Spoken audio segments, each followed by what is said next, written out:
Hello and welcome back to Who the Espresso, and today we're going to be unboxing this, which is, I did actually order this from Amazon originally, but I happened to find myself in Forbidden Planet and they got this a couple of days earlier, so I cancelled my Amazon pre-order and ended up picking it up from Forbidden Planet. So this is the Galaxy 4 Doctor Who animated reconstruction steelbook, and as some of you may know, I actually was fortunate enough to see this at the BFI, so I thought I'd show some of the things I picked up from the BFI as well while we're here. So first up, we've got this lovely little postcard, which is just the standard DVD art here, which will probably be on the booklet, as well as on the back it saying Doctor Who Galaxy 4 BFI South Bank, Sunday 7th of November, BBC Studios, BFI, and there's a little postage down there.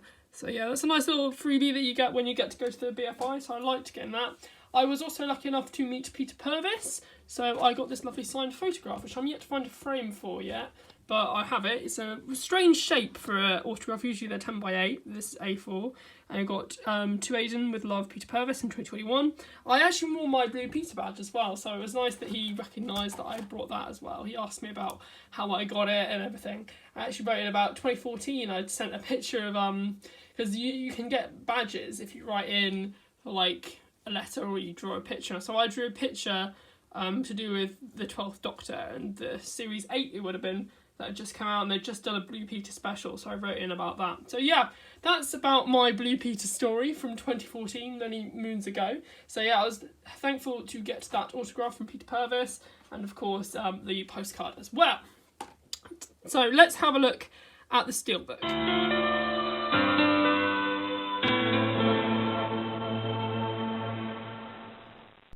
So, taking it out the cellophane, you can obviously see the J card here, Doctor Who Galaxy 4. It is a 2-disc set. Usually these are 3 discs, so it's interesting they've gone down to 2 discs. And we obviously know that the Flux Steelbook is also probably going to be 2 discs as well, so it'll make it about the same length as that. So it is a PG, and it's Galaxy 4, obviously Doctor Who. And the same on this bit of the J card, I believe, same on this side. On the back, you have a description of the story, as well as a little bit about the animation, and sort of telling you about the audio they found, which they told us about at the BFI. They actually brought the little tapes in, which I thought was fun to see, because there's this one person who recorded the audio for every episode of Doctor Who, from like an Unearthly Child all the way up to like 1989 Survival, which I thought was really... It's strange seeing these things in person, because obviously like you're used to hearing them in these animations and stuff and on CD, so it's weird to think of them as actually being like original tapes as well. Got a bit of a preview of the back art there, as well as a list of the what it includes and the features and stuff, and all the legal stuff, and it is a carbon neutral product, which is nice. So yeah, let's have a look at it outside of the cardboard. Taking a closer look at the artwork itself, we've got obviously the 3 suns from the story. You've got this nice sort of orangey backdrop, which looks really nice on the animation. Actually, it's one of the nice, I mean, because usually these animations don't get that kind of colour treatment, so it's nice to have that sort of pop to it that adds to that 60s kind of pop arty vibe, which is actually like really encapsulated in the sort of the way they've drawn the Dravens and stuff. I think the Dravens in particular are very pop arty and very 60s, because having studied like pop art at school and stuff, so it's nice to see that. It's kind of realising that a sort of pop arty Doctor Who steelbook, in the same sense that most of the characters are quite pop arty in the way, I guess. I mean, I just remember looking at these pop art pictures of like Marilyn Monroe and like Coke bottles and stuff. They're all very bright colours, and it's nice, got a nice shine to it, particularly the suns. You can sort of get them glow in the right light and stuff, and it looks really nice actually. Although that isn't the sun, that is actually in fact my light bulb, because it is winter here and the sun barely shines. Obviously the Tardis doors look lovely in that light as well, and the windows all just lighting up nicely. Plus we've got a lovely Chumbly, who are probably the runaway stars of Galaxy 4, at least in my eyes anyway. And obviously if you fold this out, I can do it. Hang on. Do it like this. Here we go. There we go. If you fold it out, it's lovely, nice Vista kind of thing. And it looks like a whole picture, which is really nice. It's nice to have it like that.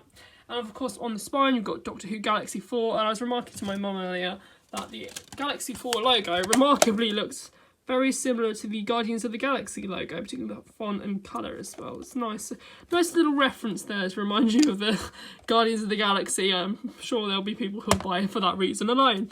And then of course you've got this sort of, I think that might be a destroyed bush. There's a bush that a Chumbly destroys in the story, so it's probably that there too. So yeah, that is the steelbook artwork. Included along with the Steelbook, we get a Doctor Who Galaxy 4 sort of booklet with the artwork from the standard edition DVD, which is also featured on this postcard here that I got from the Galaxy 4 event. And I love this artwork actually. The more I look at it, the more I slightly prefer it to the actual Steelbook art, but actually seeing it in hand, I'm still very torn between the two of them. I love both of them quite a bit. And if you flip through it, there's all these stills from the animation. So you get a nice look at them. So you got that one was from DWM. That's the one where it became really obvious to me that the William Hartnell caricature animation thingy looks a bit like Richard Handel. Obviously you got the Dravens there. Some bit of information on the story as well. Some Chumbly action there. This is what I was referring to earlier in my review, this sort of hand thing. I don't think they had on the original props, but I could be wrong. I know they had this laser thing because I've seen pictures. And then you've got a scene where one Chumbly gets captured, sadly, by one of the Dravens and then just gets left there. And you've got another picture of the Dravens there and the Draven leader. A picture of Stephen being held in the airlock from the titular airlock. Well, the titular airlock from Airlock episode 3 of this story, which is the only episode that survives.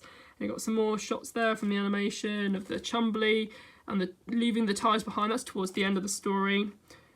As shown, both like the Tardis is dematerialising. And obviously got more of the Dravens there in that picture. And you've got the Doctor and Vicky being trapped behind some bars, separated forever. Who knows, maybe. You have to watch the story and find out. And then you've got some more Richard Handel action there as he sort of questions what to do next. And then you've got a list of all the disc contents, which you can pause if you want to read what's on each disc. It's nice to have disc contents because I'm actually rewatching Miracle Day at the moment, and the box set for that does not have any disc contents. So I left the disc in thinking, oh, I'm sure it will just play the next episode, and it didn't, so I had to change the discs out. But yeah, that's a nitpicky thing for the Miracle Day box set. But moving on, back to Galaxy 4, you've got that lovely logo again, and you've got a list of the cast, the crew for the animation as well, and of course the episodes with the ratings, which I actually saw a lot higher than I'd expect, even soaring to 11.3 million viewers. I mean, I kind of assume, because Galaxy Series 3 wasn't received that well, if I remember rightly. I mean, it kind of, one of these classic seasons, I think Season 3 is as long as the Sarah Jane Adventures is in total. So the series actually ran on for like nearly a year, so I think it trailed off in like the summer months. There's an amazing YouTuber called Adam Martin who did some great ratings videos, so that's an interesting sort of little video series I'd definitely check out if you have the time. So yeah, that's the booklet for Doctor Who Galaxy 4. Opening up the Steelbook, we've got the 2 discs which feature the same standard edition artwork, which have the planet in the middle there that's about to explode, and then you've got the Chumbly, First Doctor, and of course the Draven leader there. And obviously it is rated a PG.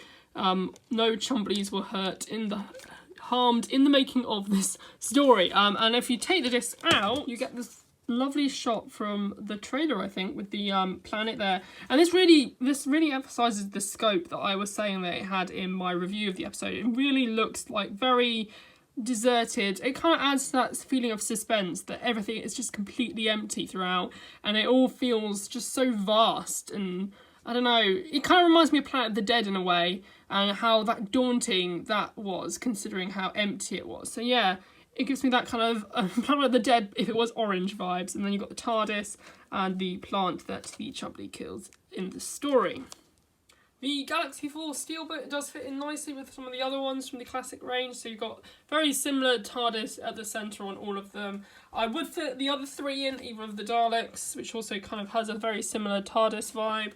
And I think the only distinctly different design for the TARDIS is on Macroterra, which has an interestingly sort of more decrepit, defunct TARDIS. And then of course the Webberfield one, which I wasn't so keen on when I first saw it, but I quite like it now. I've watched this a couple of times now, so it's nice to see that. But yeah, I mean, I didn't actually review Evil of the Daleks, so I mean, I kind of got sidetracked because I got sick around the time that I got this. But yeah, that's the Evil of the Daleks Steelbook if you wanted to have a bit of a look at that. I'm presuming many of you have seen this already, but yeah, it's quite a nice little booklet, nice Steelbook. I have realised I've left the booklet inside. I don't like doing that, but I have done it. So yeah, you can see it fits in nicely, and if I put them all on their spine, as you can see, they all look nice, tiled up next to each other with the Doctor Who logo sinking in together. Somebody also noticed they haven't actually used the new BBC logo, so I wonder if that will come into effect with the Series 13 Steelbook, or if it will just not come into effect on the Doctor Who line, which also makes me wonder if season 17 will have the new BBC logo, because it doesn't in the production images. I haven't checked if it is on the Steelbook for Series 13. It may well be that they introduce it with the Series 13 Steelbook. So for now, it's still the old BBC logo on the Steelbook spine. So, what are my overall thoughts on this Doctor Who Galaxy 4 Steelbook? I think it does kind of rate towards the higher end of the sort of animated Steelbooks, in my opinion. I think the Witherfield one wasn't that great, but I don't think it's as bad as some of the other ones. I think it ranges between sort of in the same league as Macra Terror and sort of Theory from the Deep for me. I think Evil of the Daleks remains my favourite of the animated Steelbooks. So yeah, it's a lovely Steelbook. The story itself, you can check out my review. I will leave a link in the description. Overall, I did just rate it as a pretty decent story. The final part was my favourite part. And yeah, I just noticed there's some lovely sparkles there. I didn't notice that until now, but yeah. So yeah, it's a decent story. The Chumblies are the runaway stars, and there's some unique villains, and I love the sort of overall aesthetic of the story as well. So yeah, that is my thoughts on the Galaxy 4 Doctor Who Steelbook. If you enjoyed this video, why not leave a like? Tell me, have you pre-ordered Galaxy 4 on Steelbook? It comes out officially on Monday, although I believe customers from HMV have started to receive their copies, as well as a few Amazon copies are cropping all over the place. So you never know, you may also get your copy early. I hope you enjoy this story as well when you get a chance to watch it, if you get a chance to watch it. And yeah, tell me your thoughts on the Chumblies. Do you love them too? But yeah. Anyway, thanks for watching. I hope you enjoyed this video, and goodbye.